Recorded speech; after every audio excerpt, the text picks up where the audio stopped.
안녕하세요 여러분들. 2024년 상반기 독서 결산에 이어 하반기 독서 결산을 가져왔습니다.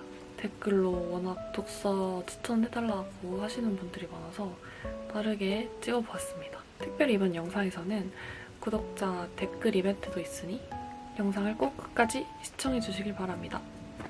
우선 저는 북적북적이라는 앱을 이용해서 독서를 기록하고 있고요. 이렇게 제가 읽은 책들이 하나 둘씩 쌓입니다. 그래서 2024년에 읽은 책은요, 따단 41권입니다. 어떤 분들은 많이 읽었다고 생각하실 수도 있고 어떤 분은 되게 많이 읽은 건가? 라고 하실 수도 있겠지만 저는 제 목표가 35권이었기 때문에 만족합니다. 학기 중에 이 정도 읽었으니까 휴학하는 기간에는 더 많이 읽을 수 있지 않을까 생각을 해서 2025년에는 50권 이상을 읽는 것이 목표입니다. 저번 상반기 독서 결산에서 제가 1월부터 7월까지 읽었던 책을 소개해드렸기 때문에 이번에는 8월부터 12월까지 읽은 책을 말씀드려보겠습니다. 7월에는 총 7권의 책을 읽었고요. 아마 방학이라서 이렇게 많이 읽지 않았나 싶어요. 이번에도 저번과 마찬가지로 재밌었던 책들 위주로 소개를 시켜드릴게요. 저희 집엔 이렇게 4권이 있고요. 첫 번째 책은 나는 소망한다, 내게 금지된 것을 인데요. 제가 모순을 읽고 너무 좋았어서 읽어본 양기자 작가의 다른 책입니다. 스토리가 모순보다 좋았다는 아니긴 한데 되게 작가님의 필력에 감탄하면서 읽었던 책입니다. 정말 말을 잘하고 똑부러진 여성이 주인공인 책인데요. 어떻게 이런 생각을 하지? 어떻게 이렇게 글을 쓰지? 라는 생각을 계속 했어요. 그리고 사실 스토리가 말도 안 되지만 너무 재밌었어요. 여자 주인공이 당대 최고 인기 스타를 납치하는 그런 스토리인데요. 되게 술술 읽히고 엄청 재밌습니다. 추천! 다음은 홍학의 자리인데요. 제가 추리소설을 굉장히 좋아해서 그런지 이것도 정말 재밌게 읽었던 책이에요. 다들 홍학의 자리를 읽어보라고 추천을 많이 했었는데 왜 그렇게 추천을 하는지 알 것 같은 책입니다. 그리고 제목도 아주 잘 지은 것 같은 생각이 들어요. 추리소설을 좋아하신다면 추천입니다. 다음은 도둑맞은 집중력입니다. 제가 이 책은 독서 동아리 부원들과 함께 토론을 했던 책인데요. 워낙 유명한 책이니까 나도 이걸 읽으면 좀 집중을 잘 할 수 있을까? 라는 생각을 했는데 저는 생각보다 그렇게 와닿은 책은 아니었고요. 도둑맞은 내 집중력을 어떻게 되찾을 수 있을까에 대한 해답을 완전하게 얻지는 못한 것 같아요. 그래도 이 책을 읽었다는 것 자체가 저의 집중력에 대해서 좀 더 생각을 해보고 SNS의 필요성에 대해서도 다시 한번 생각하게 되는 그런 계기를 만들어준 책이었습니다. 그리고 돌이킬 수 있는 인데요. 많은 분들이 돌이킬 수 없는으로 아시더라고요. 돌이킬 수 있는이고요. 굉장히 재밌는 책입니다. SF 소설인데요. 엄청 책이 두꺼운데도 불구하고 거의 하루 만에 다 읽었어요. 저를 새벽 4시까지 잠을 못 들게 한 책입니다. 그 영화 무빙이 생각나는 그런 책이에요. 그런 장르 좋아하시면 추천합니다. 9월은 총 3권인데요. 우선 사랑과 결함인데요. 제가 근래에 읽었던 책 중에 가장 표지가 예쁜 책으로 꼽을 수 있을 만한 그런 책입니다. 너무 예쁘지 않나요? 표지 하나만으로도 소장 가치가 있는 책이에요. 사랑과 결함? 제목 자체가 너무 마음에 들었고 표지가 너무 예뻐서 위시리스트에 담아놓었던 책이었는데 딱 친한 언니가 선물로 준 거예요. 그래서 약간 더 기분 좋게 읽을 수 있었던 책입니다. 인상 깊은 구절은 그래도 우리는 몇 번이고 다시 서로에게 사랑을 다짐한다. 다짐하고 또 다짐하면 그것이 종국에는 사랑이 된다고 믿는 사람들처럼. 단편들로 이어져 있는데 앞에 몇 개의 단편들은 주인공이 같아요. 막 스토리 전체가 너무 재밌고 흥미롭다 이런 건 아니지만 잔잔하게 읽기 좋았습니다. 그리고 이상한 집인데요. 이거는 블로그 이웃님이 추천을 해주셔서 읽게 된 책인데 약간 소름 돋는 책이었어요. 결말이 좀 아쉬움이 있었지만 그래도 너무 재밌게 읽었어요. 제가 그 디바 제시카님 토요 미스테리 그거랑 그 썸머님 영상이랑 그것이 알고 싶다 막 추적 60분 이런 거 제가 되게 즐겨보거든요. 일본에 되게 미스터리한 사건들이 많잖아요. 그런 사건들 좋아하신다면 정말 강추. 그리고 이거는 번역 황석희라는 에세이인데요. 황석희 번역가가 이제 팬이 있을 정도로 되게 유명한 번역가시잖아요. 그래서 영화를 좋아하시는 분들, 그리고 황석희 번역가님이 번역하신 영화를 또 보셨던 분들은 되게 재밌게 읽을 만한 책입니다. 되게 유명한 영화들을 또 번역하셨어요. 데드풀, 스파이더맨, 작은 아씨들. 그리고 10월에는 이렇게 2권을 읽었는데요. 시험기간 이슈로 많이 읽지 못했습니다. 에고이스트랑 채식주의자 이렇게 2권을 읽었는데요. 우선 첫 번째로 에고이스트. 이거는 제가 민음사 TV에서 보고 반해버려서 읽게 된 책인데요. 제가 반하게 된 문장이 있어요. 39페이지인데요. 유타는 이를테면 내가 읽고 있다가 빼앗긴 책의 그 다음 이야기를 가지고 있는 남자였다. 저는 이 문장을 읽은 것만으로도 이 책을 읽을 가치가 있었다고 생각을 해요. 친구랑 부산 여행을 하면서 가지고 다니면서 읽었던 책인데 그래서 그런지 뭔가 저에게 의미가 있는 부산 여행을 함께한 그런 책입니다. 저희 엄마랑 동생은 별로였대요. 이게 일본 번역체가 살짝 느껴지는 게 있어서 호불호가 조금 갈릴 수는 있을 것 같아요. 그래서 저는 재밌게 읽었다는 거.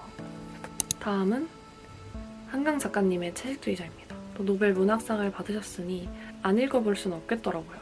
한강 작가님 책 중에서도 채식주의자가 굉장히 진입 장벽이 높은 걸로 알고 있거든요. 워낙 책을 많이 읽어왔던 사람이니까 괜찮겠지 싶었는데도 좀 우악하는 내용이 있었어요.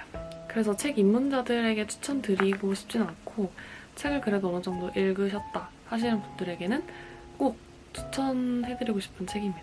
왜냐면은 이 책 자체가 주인공의 시점이 아니라 주인공을 둘러싼 3명의 인물의 시점에서 주인공을 바라보거든요. 총 3장으로 구성되어 있어요. 저는 그런 구성도 되게 신선했고 무엇보다 저는 마지막 챕터를 읽을 때 가장 몰입이 됐던 것 같아요. 주인공의 언니의 얘기가 나오는데 저도 언니인지라 읽으면서 좀 뭔가 눈물이 나더라고요. 제가 이 얘기하면 다들 채식주의자 읽고 울었다고? 이러면서 이상한 눈으로 쳐다보긴 하는데요. 저는 언니의 마음에 공감이 가서 좀 울었습니다.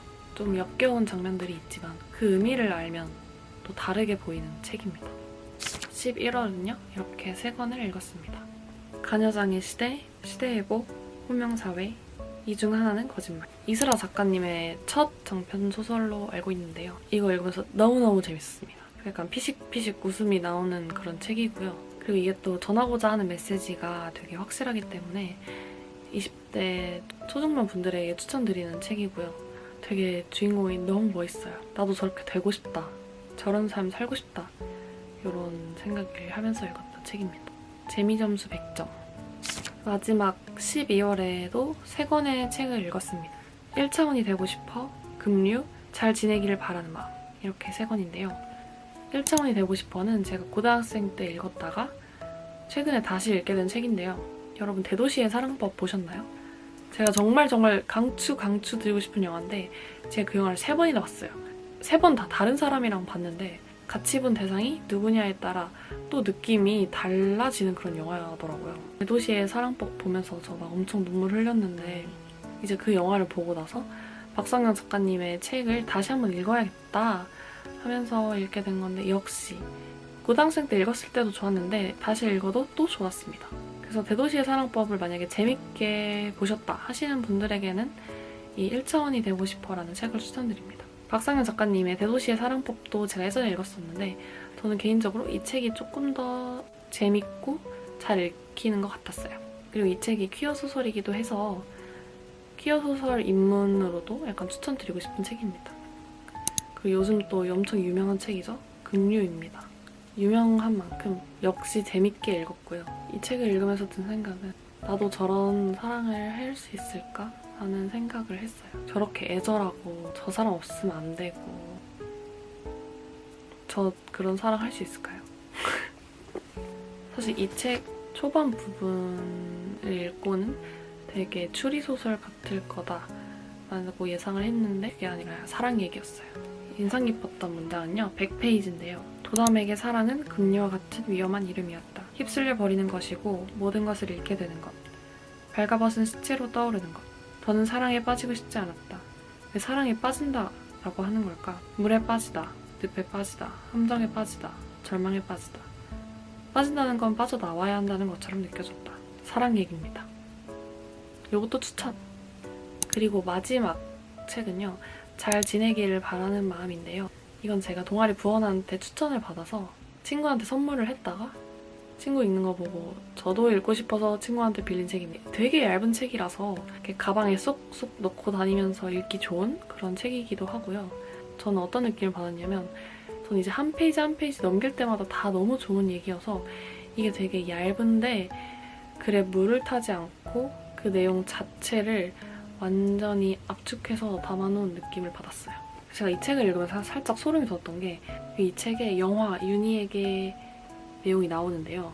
제가 마침 이 책을 읽기 전날인가?